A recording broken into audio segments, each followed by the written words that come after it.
Vamos a ver a Empédocles, Anaxágoras y los atomistas. De los atomistas nos referimos a Demócrito sobre todo, porque el otro atomista, Leucipo, pues no tenemos muchos datos sobre él.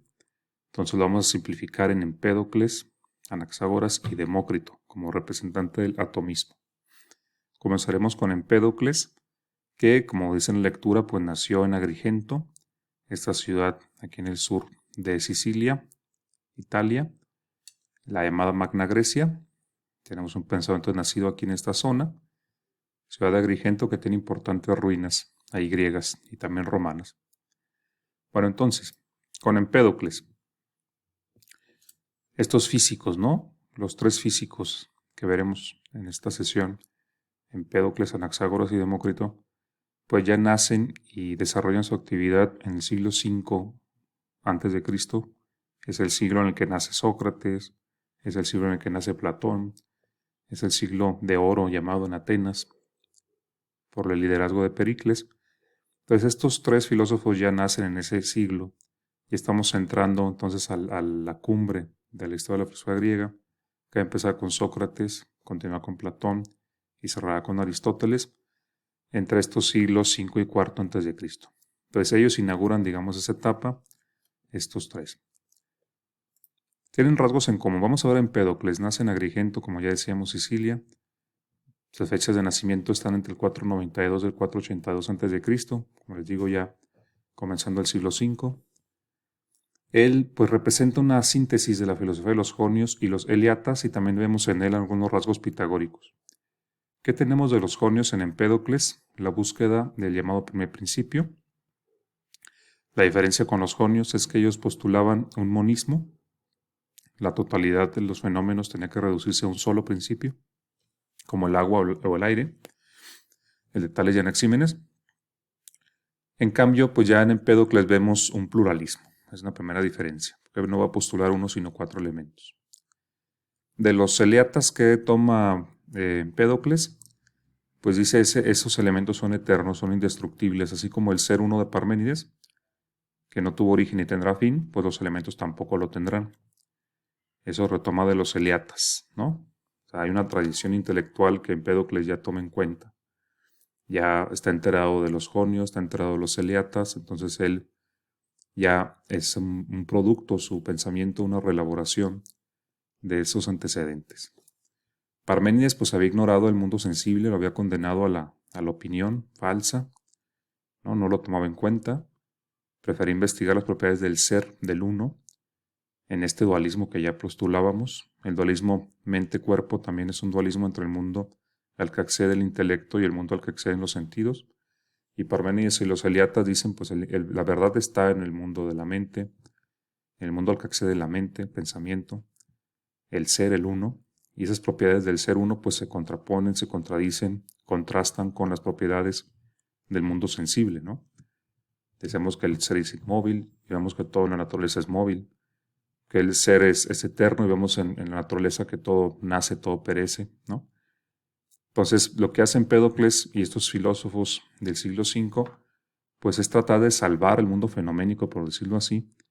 Y ellos dicen, bueno, sí va a haber un primer principio con los jonios, y ese primer principio va a ser eterno, indestructible, como el ser de Parménides. Solo que en el caso de Empédocles y de todos los que veremos en esta presentación, pues todos postulan principios plurales, no solo uno, sino varios principios, elementos.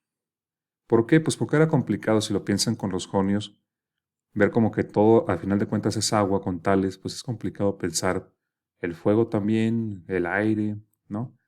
La tierra, a partir del agua. Pues Empédocles da una solución que parece pues más sencilla, ¿no? Simplemente hay cuatro elementos, los famosos cuatro elementos griegos, ¿no? Que ya vamos a ver.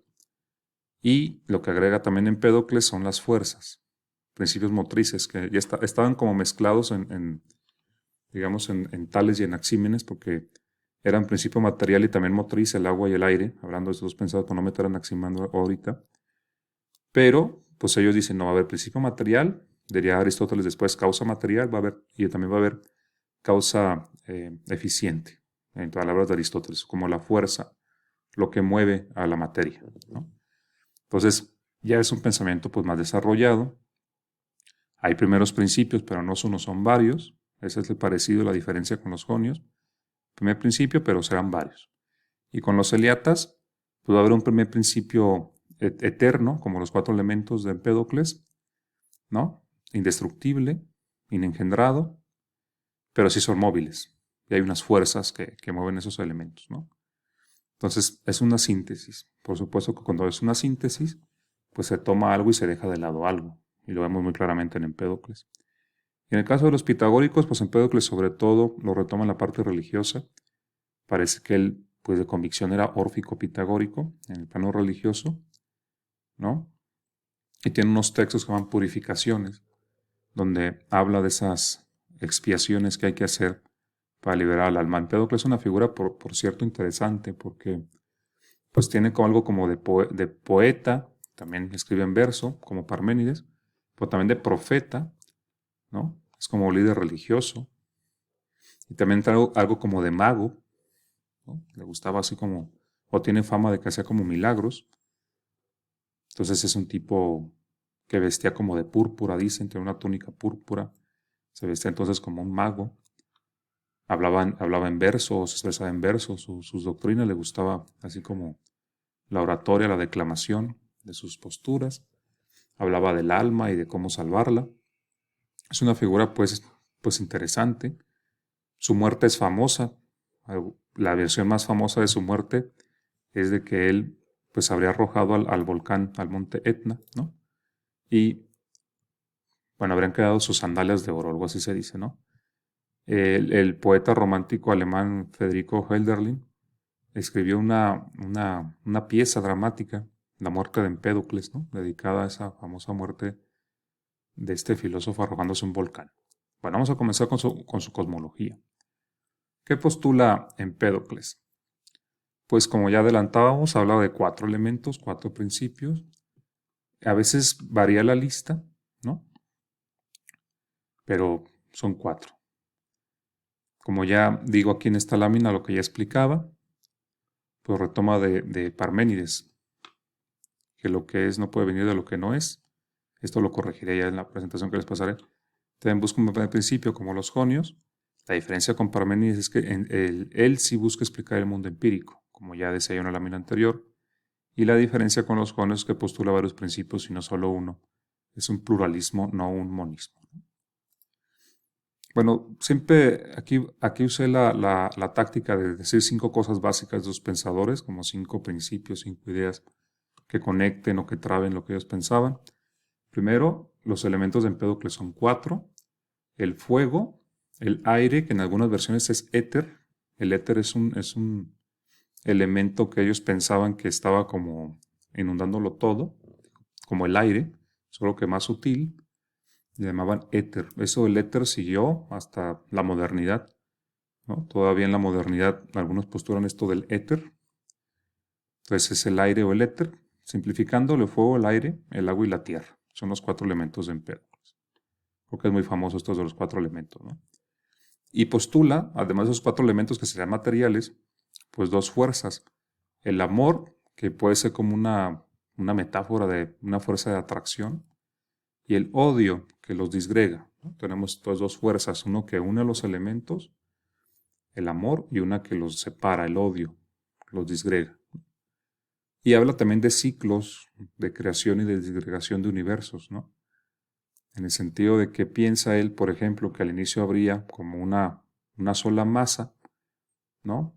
Homogénea, no se distinguen los elementos, están tan mezclados que están ahí todos revueltos, por decirlo ahí. El amor es el que prevalece, ¿no? Están todos unidos. Y luego pues se disgregarían, se separarían porque el odio provocaría eso, esta fuerza como de separación, de repulsión, ¿no? Separaría los elementos. Pero eso permitiría el surgimiento de un universo, porque cuando están ahí todos mezclados, unidos, pues no hay como algo particular, ¿no? Es una sola cosa.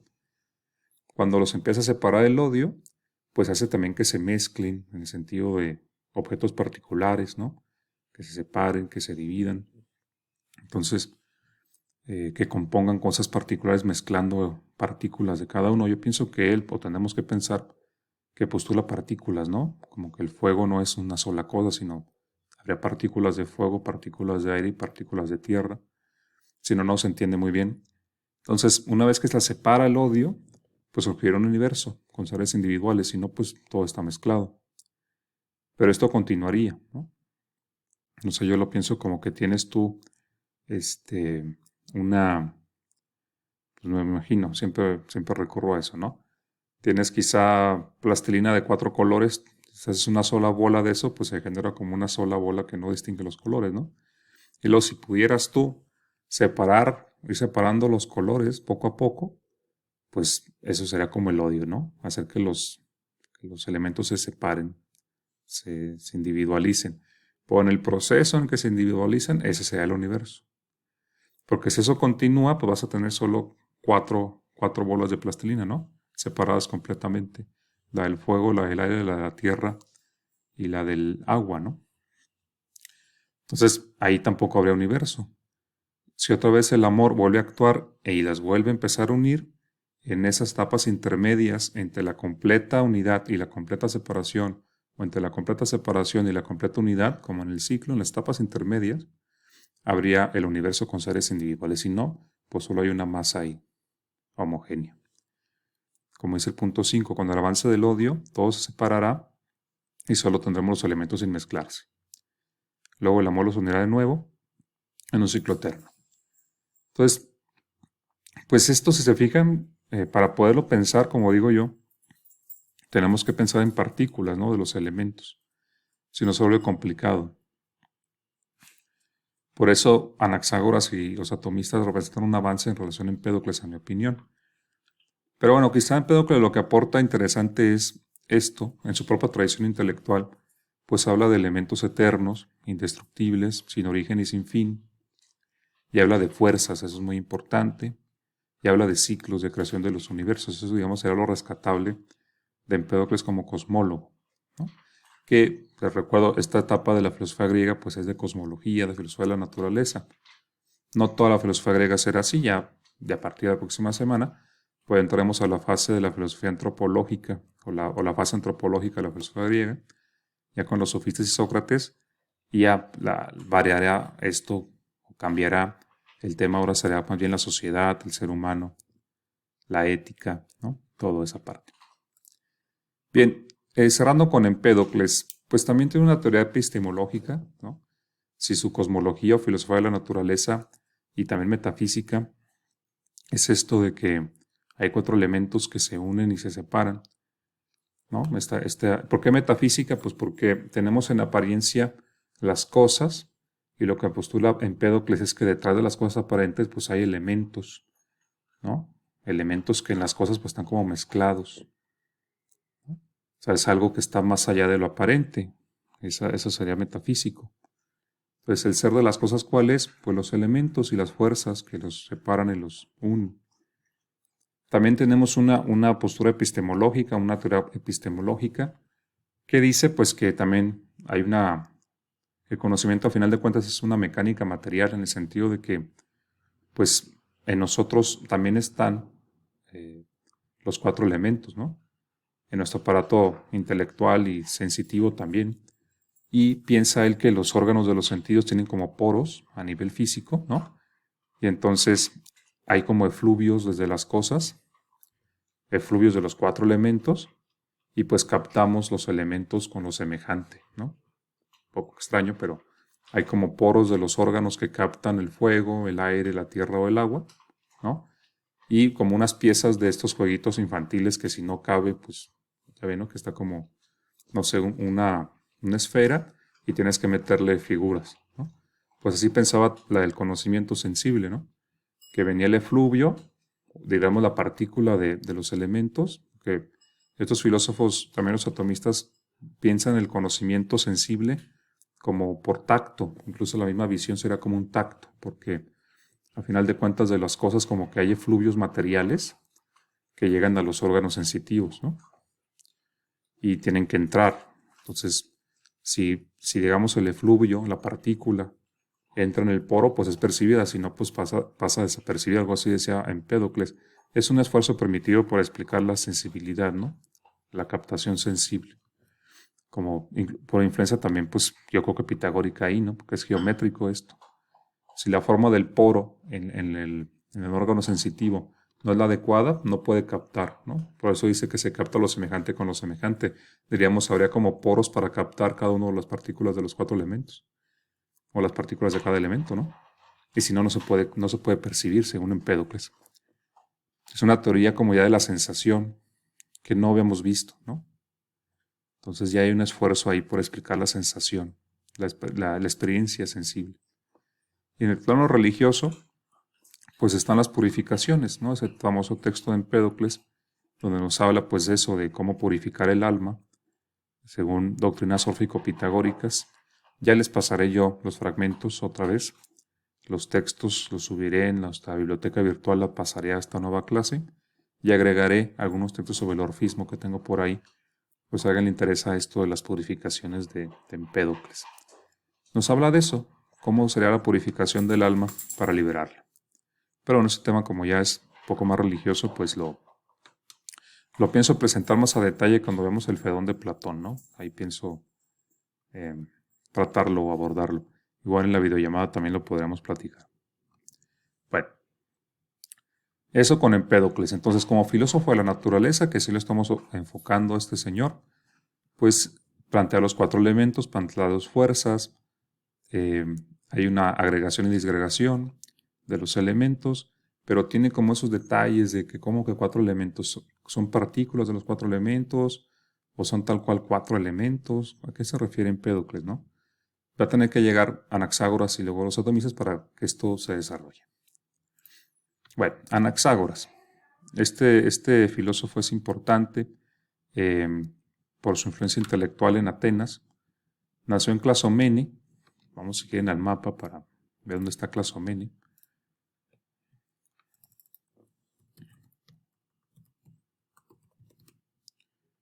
Clasomene, ¿será aquí? No, no creo que sea ahí porque este es el Monte Olimpo, creo.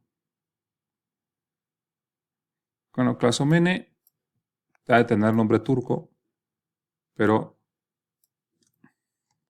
no me parece Clasomenes. Está Clasomene en esta zona, ¿no? En la zona de Jonia también. Ahorita pues es difícil localizarlo así de bote pronto, pero está en esta zona, Clasomene, en la zona de Jonia también. Entonces nace en Jonia Anaxágoras, más o menos hacia el año 500, y muere en el 428, que es la fecha de nacimiento de Platón. Vivió en Atenas, fue maestro de Pericles, también Sócrates acudió a alguna de sus clases, y representa a Empédocles parte de esta migración que se dio desde Jonia a Atenas con motivo de las guerras médicas. Los persas pues empiezan a expandir desde Media, ¿no? Lidia, Media. Los persas eran un pueblo dominado por los reinos que estaban aquí, más o menos por esta zona. Empiezan a construir su imperio y en algún momento pues absorben o conquistan la zona de Jonia. Y eso provoca pues un éxodo de filósofos, de artistas, de políticos, ¿no? Desde la zona de Jonia hacia Atenas. Es como un retorno, porque recuerden que en siglos antes los atenienses habían fundado esas colonias y otras ciudades también.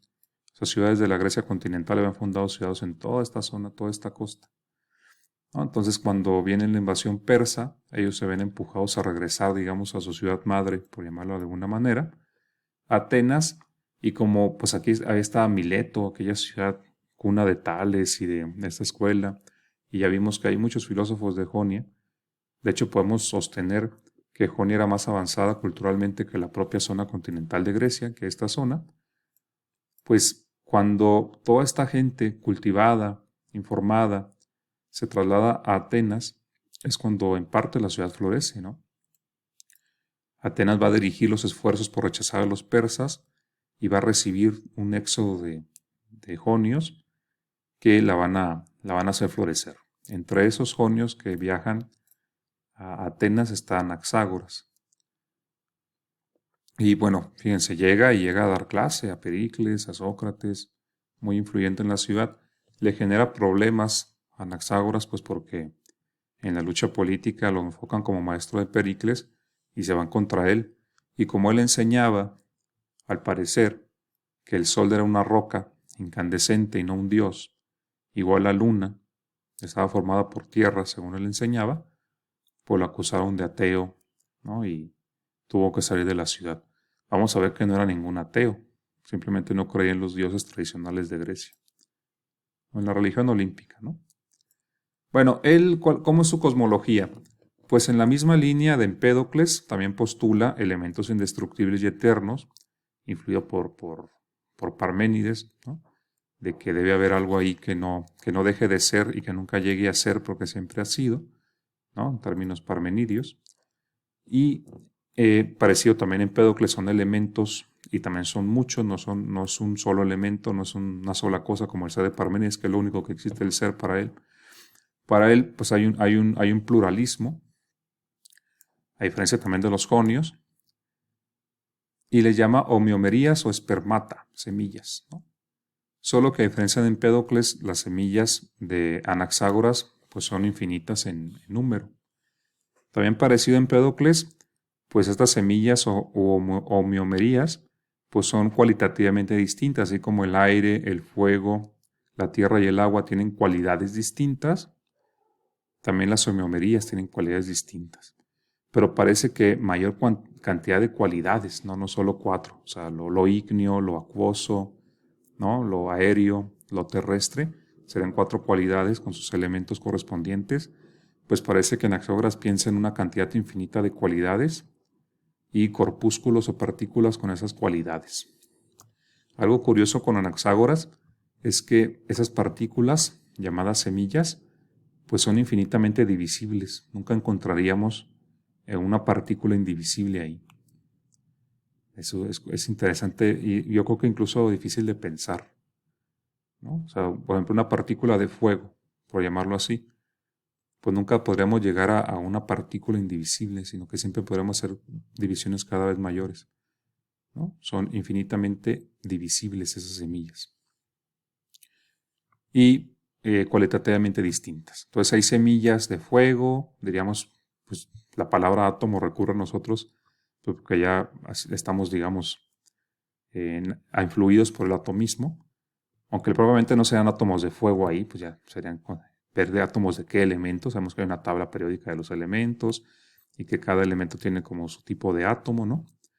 Definido un poco por los electrones, por las partículas que componen ese átomo, por su carga y todo esto.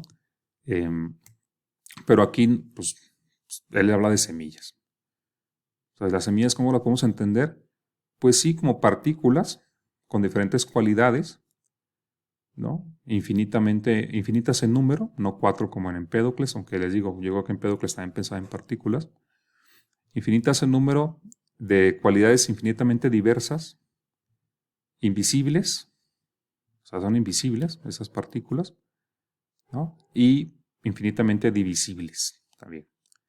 Entonces esas semillas pues se combinan y se disgregan y eso es lo que origina los seres particulares. Que se fijan, pues es algo que podríamos aceptar ahora, ¿no? Cada cosa que tenemos a nuestro alrededor, sabemos que está formada por algo más pequeño que está ahí como unido, pero lo podemos partir, lo podemos dividir, ¿no? Si agarráramos, por ejemplo, no sé, este plumón, y lo hacemos pedacitos, pues cada pedacito vamos a hacer más pedacitos y más pedacitos, más pedacitos, quizá llegando al átomo, ¿no? Digamos, exagerando un poco la cosa. Entonces, nosotros pensamos así un poco ahora, ¿no? Que cada cosa está formada por, pues sí, como por partículas muy, muy, muy pequeñas, incluso, pues sí, invisibles, ¿no? Invisibles al menos al ojo humano. Para ver un átomo, pues ha de ser complicadísimo, ¿no? Y realmente no se pueden ver como son, ya sabemos esto también del principio de incertidumbre. No se puede una partícula porque al verla se le modifica. Entonces, pero sí pensamos eso, ¿no? Quizá tenemos una mente, digamos, que tiene que hacerse las cosas sencillas. Y sí pensamos que hay cosas y no pensamos todo el tiempo que esas cosas están compuestas de algo pequeñísimo, ahí unido momentáneamente que se puede disgregar, ¿no? Pero así son las cosas realmente. Entonces, lo que plantea Anaxágoras es eso. En apariencia vemos cosas, pero en realidad lo que existe y lo que da origen a esas cosas son partículas que se unen y que se separan. Se llama semillas, espermatas, homeomerías. Y tienen cualidades distintas, pues claro, ¿no? Yo creo que podemos coincidir en eso con él. Las partículas que forman una playera, pues serán distintas a las partículas que forman una lámpara, ¿no? Digo, diciéndolo nosotros en lenguaje actual o moderno, pues son diferentes elementos. Sin duda, ¿no? La lámpara quizá tenga elementos como de hierro, probablemente, y pues la playera tendrá otros elementos distintos, ¿no? Entonces, podemos coincidir un poco con Anaxágoras, o ya se viene pareciendo un poco más a lo actual, ¿no? Hay todo un proceso. Es interesante que lo hayan llegado ellos a postular desde el plano filosófico, ¿no? No tanto científico. Están haciendo una reflexión a partir de la observación empírica y también a partir de la reflexión filosófica. Y están llegando a estas conclusiones. Bueno, entonces esas partículas invisibles se agregan y se disgregan. Tiene un fragmento famoso en Anaxágoras que dice lo que llaman muerte, nacimiento y muerte no es más que agregación y disgregación. Pues sí. Nosotros mismos somos, pues nuestro cuerpo es un conjunto de partículas unidas, pero que se pueden separar, ¿no? Y se van a separar, se van a descomponer también, ¿no? Entonces, muerte, nacimiento y muerto es agregación y disgregación, dice él. De hecho, todo el tiempo estamos como renovando, ¿no? Nuestras partículas que nos componen, con el alimento, en el ejercicio. Siempre estamos nosotros renovando, digamos, nuestras partículas, ¿no? Somos un fluido, si lo piensan. Bueno, las semillas o homeomerías son partículas visibles solo para la mente. También está esta cuestión, ¿no? Que en Parménides es tan radical que lo lleva a decir, bueno, ahí está lo que se piensa y lo que se puede observar. Él dice, pues las partículas son visibles solo para la mente. O sea, esas homeomerías o semillas nunca las vas a realmente observar las partículas, tal cual no las vas a observar. Observas como los efectos de su agregación, que son las cosas, son invisibles, solo son pensables. Piensen en los átomos, pues también ¿quién ha visto un átomo? De ustedes. Pero los pensamos ahí, ¿no? En las cosas. Pues algo también así está en Anaxágoras. Los podemos pensar y sabemos que están ahí, pero no los podemos ver. Vemos los efectos de los átomos, ¿no? Por ejemplo, el plumón pues sí, es un agregado de átomos en lo básico, ¿no? Ya lo sabemos. Pues no vamos a ver aquí los átomos. Vemos el resultado de la agregación de los átomos. Nada nace ni perece, más bien es el resultado de la agregación o disgregación de las semillas. Pues sí, los átomos son como eternos. Sí, ¿no? Los átomos son eternos. Y lo que vemos son pues agregaciones y disgregaciones de grupos de átomos. También hay, aunque él le llama semillas. Yo estoy usando ya la palabra átomo, que no es de Anaxágoras, es de los atomistas. Pero pues me parece que desde Empédocles para acá, al final desembocamos en los atomistas, ¿no? Que son los que tienen el lenguaje más parecido a lo que pensamos ahora. Él le llama semillas. El movimiento de las semillas es controlado por una mente universal. Ese es el gran aporte de Anaxágoras. Siempre se le ha reconocido eso, ¿no? Bueno, ok, son semillas que se agregan y se disgregan, ¿no? Hay un movimiento en ellas, ¿no? Se crean cosas por agregación y por disgregación. Pero eso es un movimiento puramente mecánico. Y dice, no, hay una mente universal, ¿no? Hay un orden universal. Nous le llama inteligencia, que es la que dispone todo el universo. Esa mente gobierna todas las agregaciones y disgregaciones de homeomerías o semillas, ¿no? Desde que se agreguen para crear una roca hasta que se agreguen para crear toda una galaxia, todo ese orden universal está gobernado por una mente, nous, inteligencia. Siempre se le reconoce eso porque parece la primera vez que se postula claramente en estos filósofos, pues un principio inmaterial, separado de la materia, pero que gobierna la materia, el nous o mente universal. En todas las cosas hay elementos de todas las cosas. Eso es algo curioso, ¿no? de Anaxágoras. Dice, pues como son homeomerías, son semillas y pues son eternamente existentes, infinitas en número, pues es muy probable que haya, al final de cuentas, una mezcla tal de semillas que en cada cosa haya semillas de todas las cosas, de todos los tipos de semillas, ¿no? Solo que predomina algún tipo de semilla de cierta cualidad y es lo que define a la cosa. Sí, curioso, ¿no? Es como si en cada cosa habría, digamos ahora, estarán elementos de todos, ¿no? Todos los elementos en todas las cosas, solo que predomina alguno y por eso se define lo que es una cosa. Creo que más o menos sería por ahí el pensamiento de Anaxágoras. Bueno, el nous, pues ese es el tema con Anaxágoras, ¿no? Habrá una mente que sea principio del movimiento y orden en todas partes y regula todo el universo. Una fuerza inteligente será el nous. ¿Ustedes qué piensan? Yo creo que la física actual pues evade, ¿no? No, ese problema no se lo plantea. Sin duda, pues hay un movimiento ahí, hay una cierta regularidad que apenas estamos realmente conociendo. Hay muchas cosas que no conocemos del universo, efectivamente, ¿no?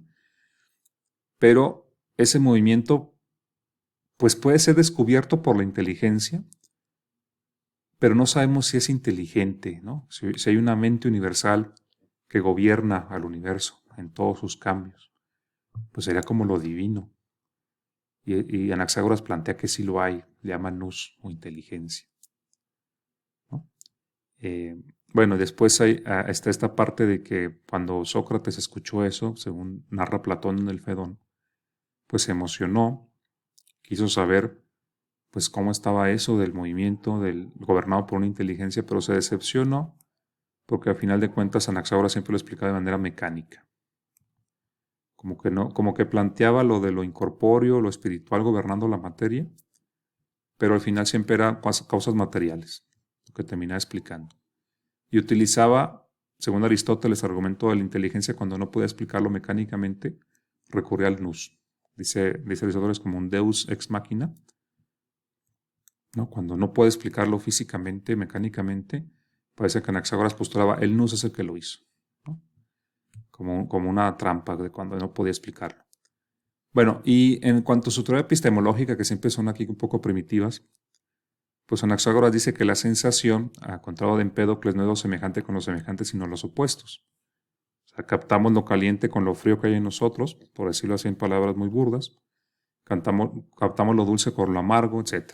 Esas cualidades lo captamos con lo opuesto. Yo creo que aquí los atomistas tienen una teoría más desarrollada de la sensación, que la veremos a continuación. Bueno, entonces cerramos con Demócrito, de Tracia en Abdera, perdón, de Abdera en Tracia, esta zona que vamos a ver ahora, aquí en el mapa, donde estamos hablando con Demócrito. Pues no sé si existe la ciudad de Abdera, si no, pues ahorita sí, me parece que sí. Aquí está Abdera, esto es en el norte de Grecia, en esta zona, mira.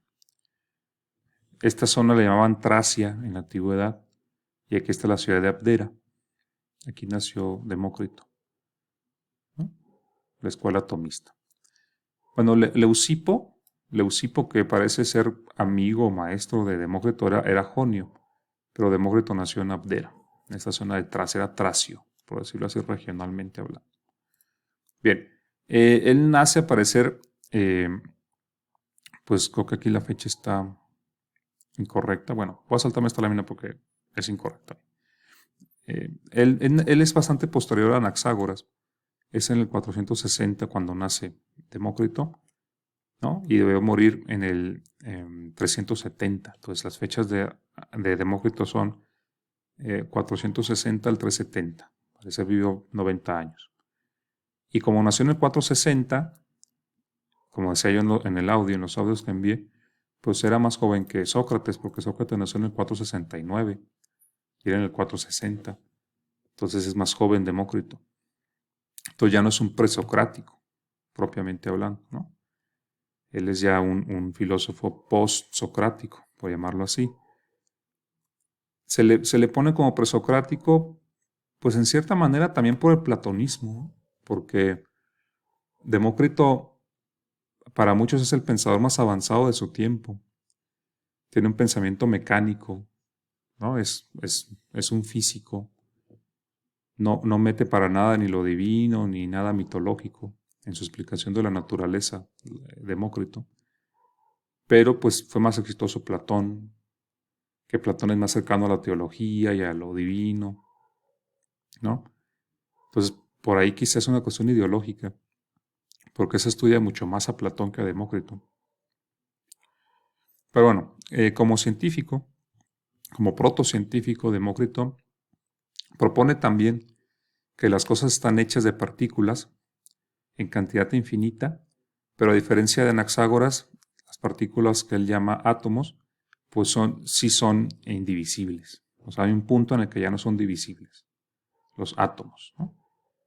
De hecho, eso es la palabra átomo. Tomos en griego es como corte. Átomos, pues que ya no puedes cortar. Átomo. Ya no lo puedes dividir. Átomo significa algo así como indivisible en griego. Varían por su figura, su orden y su posición. Él dice, bueno, los átomos, ¿cuál es su variación?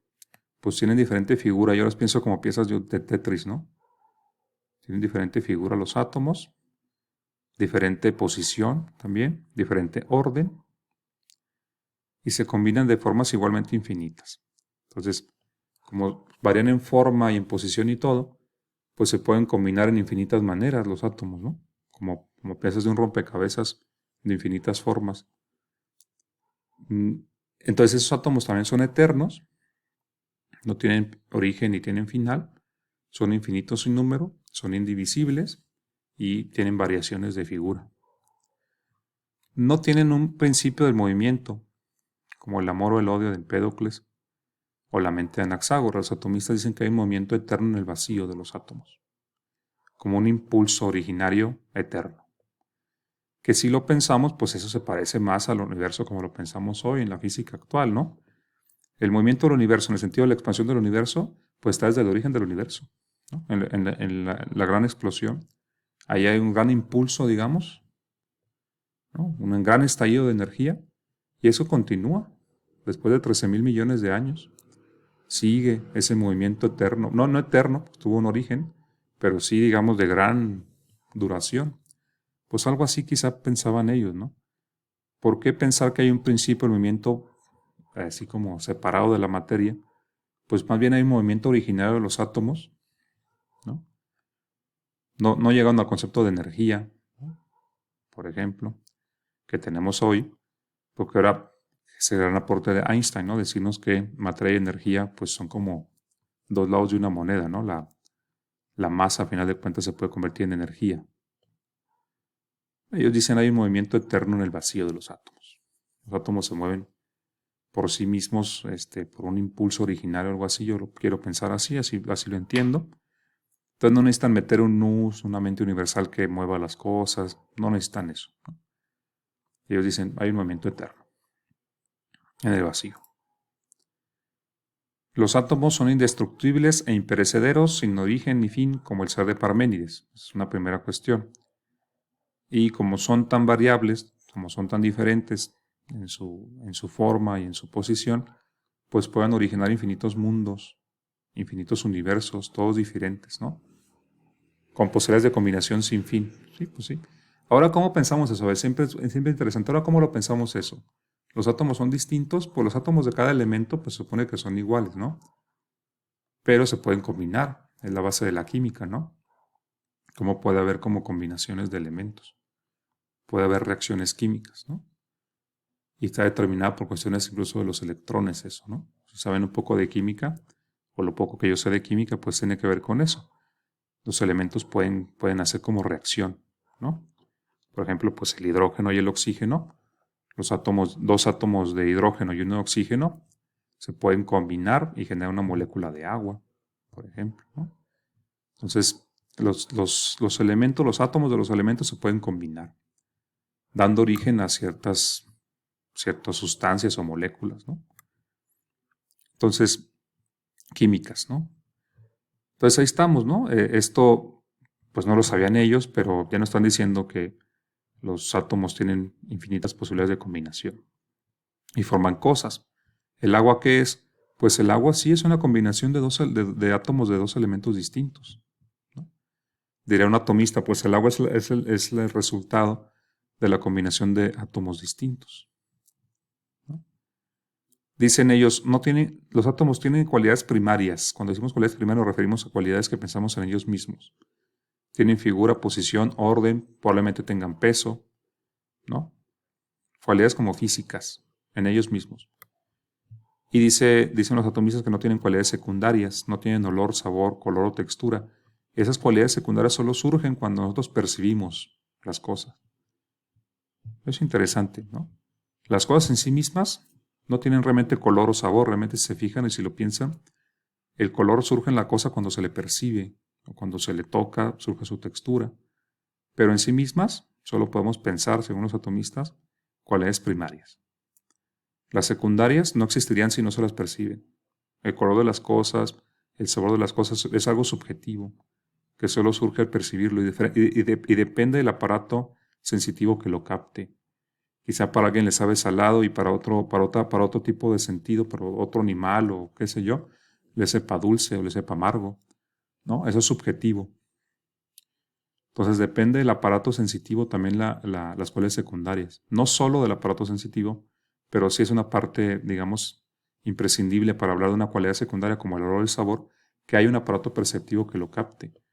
Decimos los objetos tienen cualidades físicas, ¿no? No cualidades secundarias. Y cuando decimos cualidades físicas, tienen que ver con eso, su figura, su posición, su orden, su peso, toda esta parte, pero no cualidades secundarias. Eso incluso los empiristas del siglo XVII, por ejemplo, XVIII, también lo postulan.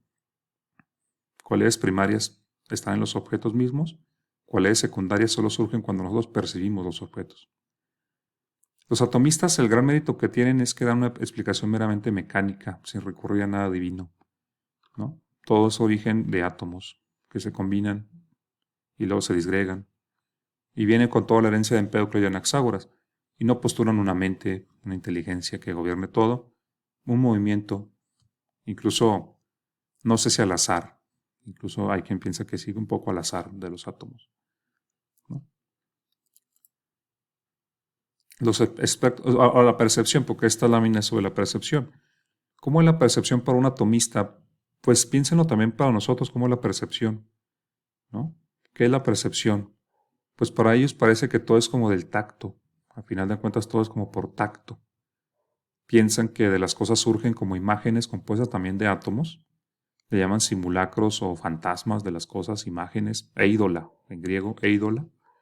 Entonces las cosas como que desprenden como una imagen de sí mismas, física, ¿no?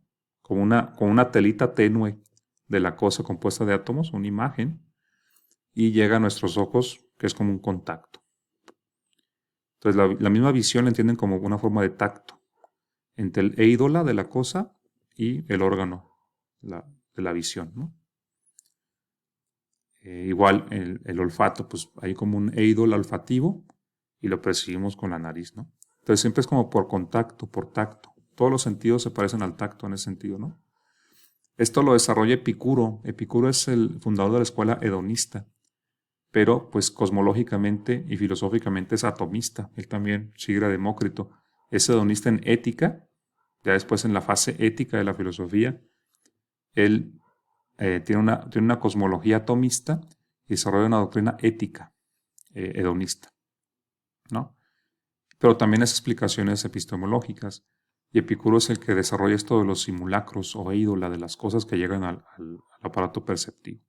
Pues, si se fijan, es un materialismo consecuente, ¿no? ¿Cómo percibimos las cosas? Pues debe haber algo físico que llega a nosotros de las cosas, ¿no? Ellos dicen, pues, como unos fantasmas de las cosas, como unos simulacros o ídola de las cosas, imágenes, como un esquema material de las cosas que es lo que llega a nosotros. Bueno, Demócrito también es conocido por sus máximas, por su ética, ¿no? Tiene una ética pues basada en sentencias de sabiduría griega. En resumen, pues llama a la virtud, llama a siempre actuar siguiendo la justicia. Dice que no hay que pensar en las riquezas o bienes materiales, sino en los bienes del intelecto. Demócrito pues es un pensador que ya está ahí en el siglo V, como digo también en los audios, ya está en la discusión antropológica y él también tiene una ética, unas máximas, unos consejos morales que ya veremos más desarrollados en los sofistas, en Sócrates, en esta parte antropológica de la filosofía griega. Pero bueno, lo importante es más bien su cosmología, su doctrina de la naturaleza, que es lo que hemos estado nosotros estudiando hoy. Vimos entonces a Empédocles con los 4 elementos y las 2 fuerzas de atracción y repulsión. Vimos a Anaxágoras con las semillas y la mente como principio motriz. En el caso de los atomistas, pues sí, los átomos como cuerpos, corpúsculos, partículas, pero sin principio de movimiento. Movimiento es movimiento eterno de los átomos, originario. Entonces, con eso cerraríamos la parte cosmológica de la filosofía griega y entraríamos a la parte antropológica a partir de la próxima semana con los atomistas, perdón, con los sofistas y con Sócrates, ¿no? Bueno, espero verlos en las clases.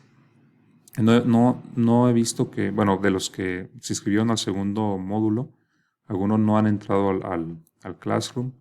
Voy a tratar de resolverlo eso para que mañana, porque hoy es jueves, tengamos nuestras sesiones. Les dejo este video.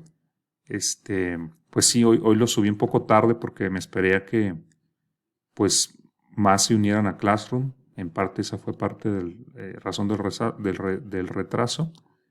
Y espero, bueno, que les haya servido como explicación y lo platicamos en las sesiones en vivo en línea. Muchas gracias.